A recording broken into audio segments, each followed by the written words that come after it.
میں میڈیا کے تمام معزز دوستوں کو اس پریس کانفرنس میں خوش آمدید کہتا ہوں اور میری ان تمام سینئر جرنلسٹ دوست جو ہیں کافی عرصے بعد ان سے ملاقات ہو رہی ہے. ہم نے ان کو زحمت دی ہے کہ کچھ معاملات کچھ چیزیں سی سی ڈی کے پرفارمنس کے حوالے سے آپ کے معزز میڈیا کے ذریعے ہم پبلک کے نوٹس میں لانا چاہتے ہیں. میں تھوڑا سا تعارف کروا دوں. اپریل 2025 میں سی سی ڈی نے کام کا آغاز کیا. قانون سازی کے بعد جب پولیس آرڈر 2002 میں ترمیم کر کے 18C سیکشن ڈالا گیا, جس کے بعد سی سی ڈی لیجسلیشن کے بعد ایک ادارے کے طور پہ اس نے کام شروع کیا. مشکل کام تھا, سیریس اور آرگنائزڈ کرمنلز کے خلاف کام کرنا, جس میں صورتحال یہ تھی کہ رابریز, ڈکیٹیز, نقب زنیاں, ٹارگٹ کلنگ یہ معمول بن چکا تھا. کاروباری لوگ اپنے کاروباری مراکز پہ محفوظ نہیں تھے. بینکوں سے کیش لے کے نکلنے والے ان کی جانیں اور ان کے کیش غیر محفوظ تھے. لوگ گھروں میں محفوظ نہیں تھے. عورتیں, خواتین, وہ بازاروں میں ان سے چھیڑ چھاڑ کرنا, ان کی عزت میں خلل ڈالنا ایک معمول بن چکا تھا, جس پر آئی جی پنجاب, سی ایم پنجاب محترمہ مریم نواز شریف صاحبہ, ان کی ہدایت پہ کرائم کنٹرول ڈپارٹمنٹ کا قیام عمل میں لایا گیا. قیام عمل میں لانے کے بعد بہترین افسروں کو پنجاب پولیس سے سی سی ڈی میں ان کے ٹرانسفر کیے گئے, اور انہوں نے جب اپنا کام شروع کیا تو میں آپ کو بہت زیادہ تفصیل دینے کی بجائے جو لیٹسٹ ڈیولپمنٹ ہے, جو کرائم کا کمپیریزن ہے, وہ میں آپ کے ساتھ شیئر کرتا ہوں. یہ آپ پنجاب پولیس کی ویب سائٹ سے بھی چیک کر سکتے ہیں, آپ سیف سٹی سے بھی چیک کر سکتے ہیں, آپ گلی میں, بازار میں کسی ریڑھی والے سے, کسی مزدور سے, کسی تاجر سے بھی چیک کر سکتے ہیں کہ اب امن و امان کی صورتحال ان کے سامنے کیا ہے. House dacoities 90% decline, house robberies 85% decline, vehicular crime about 70% decline, قتل جس کو سمجھا جاتا تھا کہ اس کا پولیس سے کوئی تعلق نہیں ہے, قتلوں میں اس وقت 34% ڈکلائن. لاہور میں 100 سے زیادہ, تقریباً 150 کے قریب موٹر سائیکلیں چوری ہوتی تھی, جن کی تعداد اب 10-12 پہ آ چکی ہے. 15 کی کالز رابری کی 200 سے زیادہ ہوتی تھی, جن کی تعداد اگین اب 8 اور 10 کے درمیان میں آ چکی ہے. یہ سارا کچھ پبلک کے تعاون سے ممکن ہوا. جب کرائم کنٹرول شروع کیا تو پبلک سی سی ڈی کے شانہ بشانہ کھڑی ہو گئی. اس میں میڈیا کا بہت بڑا رول ہے. میڈیا نے کرائم فائٹنگ کے خلاف اس موو میں مکمل طور پہ سی سی ڈی کا ساتھ دیا. اور اب میں آتا ہوں ایک سیریس معاملہ, فیصل شفقت بھٹی, جس نے ایک اپنی ویڈیو وائرل کی کہ جی میں اپنے آپ کو عدالت میں پیش کرنے کے لیے, قانون کا فیس کرنے کے لیے میں جا رہا ہوں. اس میں کچھ حقائق آپ کے سامنے لانا چاہتا ہوں. فیصل شفقت بھٹی کا کرمنل ریکارڈ 14 قتل اس کے ریکارڈ پر موجود ہے. 1997 میں یہ جرم کی دنیا میں داخل ہوتا ہے. علاقے کا گنڈا, علاقے کا ڈان, اور جس نے بھی اس سے اختلاف رائے کیا, اس نے اختلاف رائے کا جواب الفاظ سے نہیں گولی سے دیا. اس کی کلیار ذمہ دار فیملی ہے ادھر, اس کے باپ کا ان کے ساتھ جھگڑا ہوا, اس جھگڑے میں اس کا باپ مرڈر ہو گیا. اس مرڈر کے جواب میں کلیار فیملی کا 1 نہیں, 2 نہیں, 3 نہیں, 4 نہیں, 5, 6, 7 لوگ مرڈر کر دیے.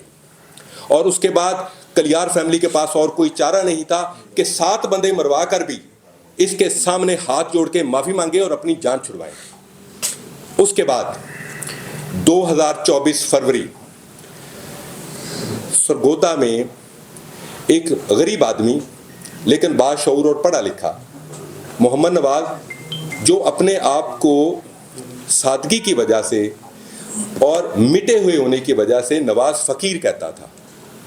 اس کا 3 مرلے کا روڑی کا پلاٹ, جسے دیہاتوں میں روڑی ہوتی ہے, اس پر فیصل شفقت بھٹی صاحب نے کہا کہ یہ پلاٹ مجھے چاہیے. انہوں نے کہا کہ حضور آپ مربوں کے مالک ہیں, میں غریب آدمی ہوں, میری یہاں پہ رہائش ہے, میں نہیں بیچنا چاہتا. اس نے کہا تمہاری یہ مجال کہ فیصل شفقت بھٹی کہے اور تم ایک فقیر ہو کہ اس کو نہ بیچو. ان کی آپس میں اس کے خلاف انتقامی کارروائیاں شروع ہو گئیں. وہ شاعر آدمی تھا, فقیر آدمی تھا, اس نے اس کے خلاف ایک نظم لکھ دی. اس نظم پر یہ 26 فروری 2024 کو فیصل شفقت صاحب اپنے آپ کو فیملی سمیت ملک سے باہر لے جاتے ہیں, اور 28 فروری کو پورے 2 دن بعد نواز کا بیٹا جو ایک غریب مزدور آدمی ایک نائی کی دکان پہ کام کرتا تھا, اسے گولیوں سے بھون دیا جاتا ہے. 12 سال کا. یہ ان کی بیٹی بیٹھی ہیں, یہ ان کا بیٹا بیٹھا ہے, جو اپنی زندگی اور جان بچانے کے لیے اس وقت لاہور آ کے انہوں نے پناہ لے لی ہے, بیکاز یہ کہتے ہیں کہ ہمیں گارنٹی نہیں ہے کہ ہم اتنے بڑے مافیا کا مقابلہ کر سکیں گے کہ نہیں. اس کے بعد 28 مارچ کو ابھی یہ کام ایک نظم کے انتقام پر یہ کام شروع ہو گیا. 28 مارچ کو نواز کا سگا بھائی نظر, اسے ٹارگٹ کلرز کے ذریعے مروا دیا جاتا ہے. دین اس کے بعد اپریل میں ابھی یہ ایک نظم کا جواب دیا جا رہا ہے کہ تم نے ہمت کیسے کی کہ تم میرے خلاف کوئی نظم بھی لکھو. نظر کے دونوں بھائی, نظر کے بیٹے, بھتیجے, ایک بھتیجا ایک بیٹا, نواز کے بھتیجے, نظر کے 2 بیٹے, نواز فقیر کے 2 بھتیجے اور اس کے سگے بھائی نظر کے 2 بیٹے کیسر اور اعظم. 16 اپریل کو انہیں گولیوں سے چھلنی کر دیا جاتا ہے. پہلے اغوا کیا گیا, بری طرح بہیمانہ تشدد کا نشانہ بنایا گیا, پھر سینے میں گولیاں مار کے ان کو مار کے وہ لاشیں بھجوا دی گئی کہ یہ اس نظم کا جواب دیا ہے ہم نے تمہیں. 25 نومبر 2024 نواز جو اپنی زندگی بچانے کے لیے در بدر ٹھوکریں کھاتا پھر رہا تھا, اس کو اور اس کے دوست کو گولیوں سے چھلنی کر کے مار دیا جاتا ہے. ایک نظم کا جواب, 5 قتل, 6 قتل, 5 ایک فیملی کے, 6 ان کا نواز کا دوست. وجہ کیا تھی؟ امپیونٹی, بے خوفی سے قتل. کوئی ہے جو ان کے خلاف کھڑا ہو سکتا ہے؟ کیونکہ ان کا جھاکا کھل چکا تھا. ایک قتل کے مقابلے میں 7 قتل, ایک نظم کے مقابلے میں 6 قتل. اور آپ ان کا فیصل شفقت بھٹی صاحب کا آپ میڈیا پہ حلیہ دیکھ سکتے ہیں, گلے میں سونے کے بڑے بڑے کینٹھے, ہاتھوں میں کینٹھے, مچھیں, بندوقیں. کس کی مجال ہے جو ان کے خلاف کھڑا ہو سکے؟ لیکن وہ ایک چیز بھول گیا تھا, قدرت. قدرت میں ظالم کی رسی تو دراز ہوتی ہے, لیکن اس کو اپنے ظلموں کا جواب دینا پڑتا ہے. جس کا کوئی سہارا نہیں ہوتا, اسٹیٹ اس کا سہارا ہوتی ہے.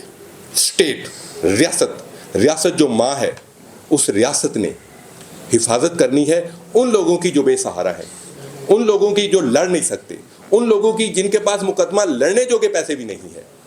اب یہ جو نیریٹو ان کی طرف سے بنایا گیا کہ میں اپنے آپ کو گرفتاری دینے کے لیے لے کے جا رہا ہوں, میں اس نیریٹو کی آپ کو حقیقت بتاتا ہوں. ہوا یہ کہ ان قتلوں میں, ان 6 قتلوں میں فیصل بھٹی اور اس کے دونوں بیٹے اشتہاری ہو کے ملک سے فرار ہو چکے ہیں. 2 بیٹے اس کے ابھی بھی مفرور ہیں.